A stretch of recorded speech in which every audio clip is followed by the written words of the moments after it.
Prophet Sunday, popularly known as Papa Fire, was a figure to be reckoned with. His church, House of Fire Ministries, attracted thousands who believed in his seemingly miraculous powers. Prophet Sunday was a tall man with an impressive look and a booming voice that commanded attention. He dressed in luxurious suits and drove the latest cars. People marveled at how he never begged for donations, proudly proclaiming he did not need anyone's money because God had made him wealthy. But behind his success was a dark secret. Unknown to his followers, Prophet Sunday had made a secret covenant with the underworld. His wealth and power were not blessings from above, but gifts from the dark forces. His wife, Grace, had paid the ultimate price. He sacrificed her in a ritual that made his miracles possible. Though always seen smiling and vibrant while she was alive, there was a haunting emptiness in her eyes, a silent witness to the evil her husband harbored. Papa Fire's church services were elaborate shows of supposed divine power, from healing the sick to making the blind see. His miracles left the congregation in awe. As he prayed, people would fall, weeping and convulsing, convinced that the Spirit of God was working. The church was bright with light, a massive choir, and ushers dressed immaculately in white. Yet, some people whispered about the inconsistencies. Why did his miracles never last? Why were the people he healed back in the prayer line weeks later? Why did so many of his followers remain in poverty despite the pastor's supposed anointing for wealth? But these whispers were quickly silenced by the loyalists, and no one dared challenge Papa Fire. Not openly, at least. Prophet Sunday's wealth was displayed for all to see. He lived in a mansion in one of Abuja's poshest estates, where he hosted lavish parties disguised as church meetings. He always arrived in a convoy of luxury SUVs with heavily armed security and a fleet of church protocols who guarded him like a king. The congregation adored him, convinced he was a man blessed by God. Every Sunday, as he drove to the church in his custom Mercedes, people lined the street to catch a glimpse of him. He would smile, wave, and throw blessings, but behind his practiced charm lay a man who worshipped wealth more than anything else. He reveled in his power over people, boasting of his divine anointing. Papa Fire's deception extended beyond the pulpit. He kept the congregation entertained with charitable donations, donating food to orphanages, and paying hospital bills for the poor.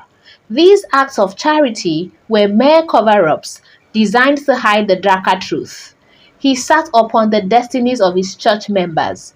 Through rituals and spells, he drained their blessings, ensuring they remained in a cycle of dependency, ever loyal to him. The church became a place where dreams were trapped, a house where people left emptier than they arrived. But few noticed. Most were mesmerized by the flashing light, the loud worship music, and the charisma of Papa Fire. They were blind to the spiritual bondage that had kept them returning, hopeful yet perpetually broken. Beneath the mask of holiness, Prophet Sunday indulged in secret vices. Despite his public piety, he preyed on young girls, married women, and widows in his church.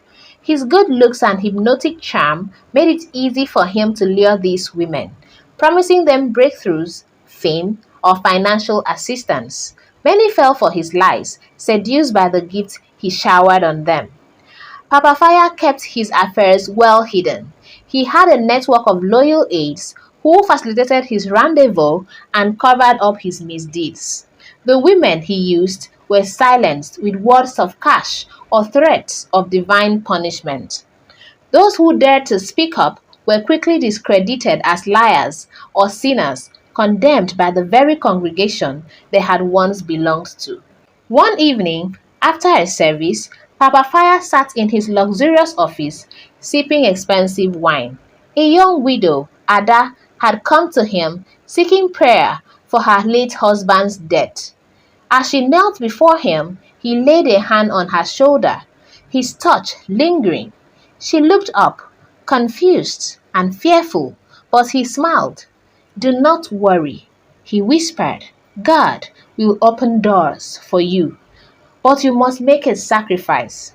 Ada trembled, sensing something awkward in his gaze. He touched her in an unusual way, staring sternly into her eyes, as if to mean, "You dare not refuse." She wanted to scream, but fear kept her silent. Like so many before her, she was trapped, powerless, under the influence of a man who claimed to be a prophet of God.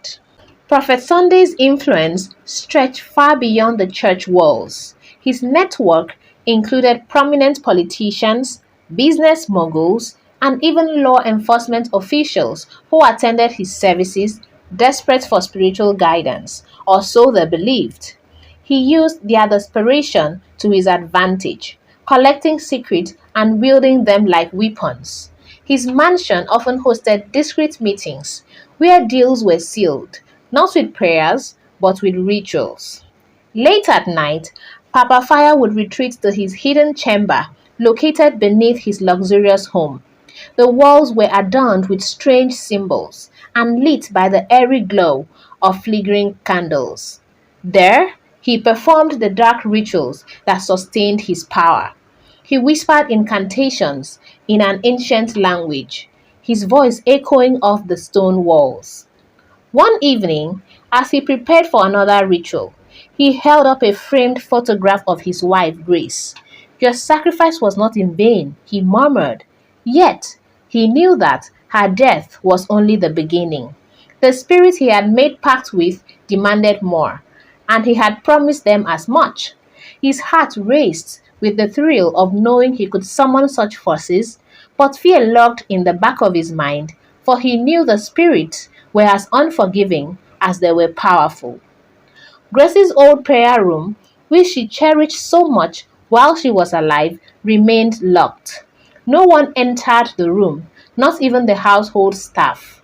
Some nights, Papa Fire would hear faint sobbing coming from behind the door. He convinced himself it was just his imagination. Yet deep down, he knew the truth.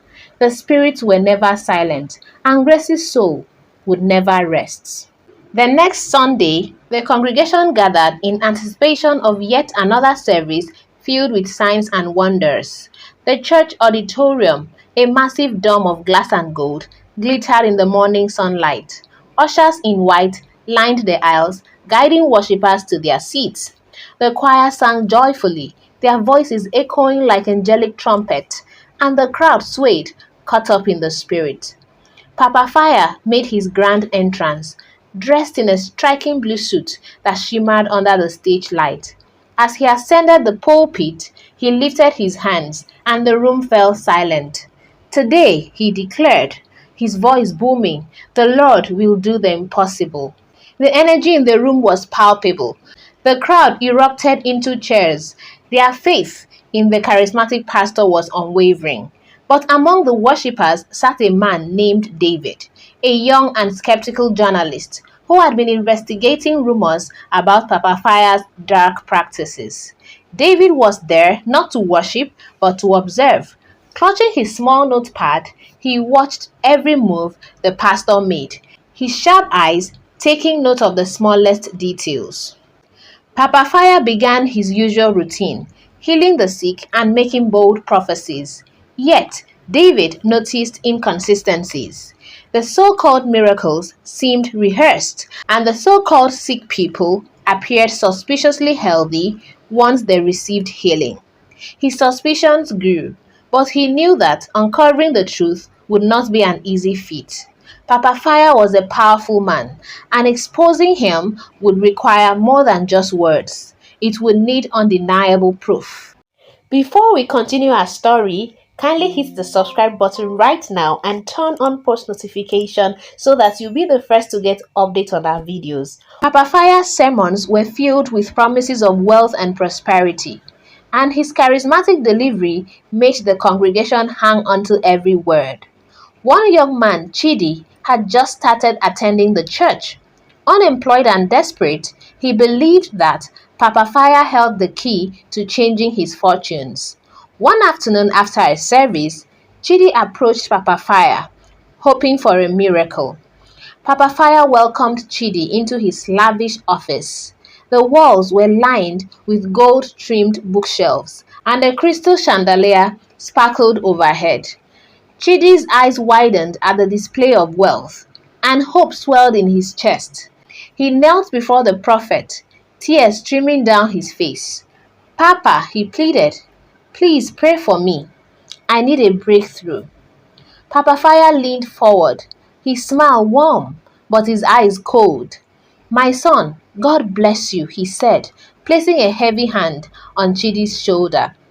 "But you must plant a seed first. Show your faith, and God will show you his favor." Chidi was confused. "A seed, Papa?" "Yes," Papa Fire said, his voice soothing. "Give all you have. Trust that God will return it to you 100-fold." Chidi's heart sank. He barely had enough money for food, but he was desperate. With trembling hands, he reached into his pocket and handed over the last of his savings. Papa Fire blessed him and sent him on his way, knowing fully well that the only person whose pockets were being filled was his own. As Chidi left, his mind battled with doubt, but he clung to hope, unaware that his sacrifice would yield nothing. Papa Fire, meanwhile, leaned back in his leather chair, satisfied. He had once again exploited someone's desperation, growing richer off the faith of the poor. One day, a church member named Kunle was called by Papa Fire with a simple plan to fake a miracle for him. Kunle was a struggling trader who had heard about Papa Fire's miracles and wanted to partake in one himself. The prophet proposed a fake miracle for Kunle to pretend to be dead, and the prophet would resurrect him in front of the congregation. In return, he would be given 1 million naira cash. Papa Fire's eyes lit up with happiness after Kunle agreed. A dramatic resurrection would solidify his reputation. He insisted on paying Kunle half the amount upfront. They made their arrangement, even hiring a doctor who would fake Kunle's death certificate. The stage was set for the greatest miracle yet. On the day of the service, Kunle's wife arrived at the church, sobbing as she announced her husband's death. The congregation was shocked, some crying while others prayed. Kunle lay in the closed coffin, his body still and breathless. Papa Fire, ever the showman, called for silence. "Do not be afraid," he proclaimed. "God is about to do the impossible." He began praying fervently, his voice echoing through the auditorium. People watched with bated breath, waiting for Kunle to rise. But as minutes passed, the crowd became uneasy. Papa Fire's prayers grew desperate, sweat dripping down his forehead. He whispered under his breath, commanding Kunle to get up. But the coffin remained closed, and Kunle remained motionless. Panic set in. Ushers rushed to the coffin and opened it, only to find Kunle unresponsive. A doctor in the congregation stepped forward, checked for a pulse, and shook his head gravely. Kunle was dead, for real this time. His wife screamed, clutching her husband's lifeless body. "Papa Fire has killed my husband, oh, help!" The crowd fell into chaos, doubt and fear spreading like wildfire. The truth, it seemed, was about to catch up with Papa Fire. The church was in pandemonium. Kunle's wife Ada was inconsolable, her screams cutting through the stunned silence like a knife. Tears streamed down her face as she held her husband's limp body, rocking back and forth in anguish. "You must bring him back to life," she shouted at Papa Fire, her voice cracking from the strain. "You promised us money to do this fake miracle for you." Papa Fire's face was a mask of disbelief. He tried to maintain his composure, but his heart pounded in his chest. Sweat soaked his collar, and his hands trembled as he reached for his handkerchief. He turned to the congregation, his voice wavering. "Church, please, remain calm. God is in control." But the congregation was anything but calm. Murmurs of suspicion and anger rippled through the crowd. Some people gathered their belongings and began leaving, their trust shattered. Others stood rooted in place, struggling to process what they had just witnessed. A few men, known as troublemakers in the community, clenched their fists, ready for confrontation. David, the young journalist, seized the moment. He had been recording the entire scene with a hidden camera.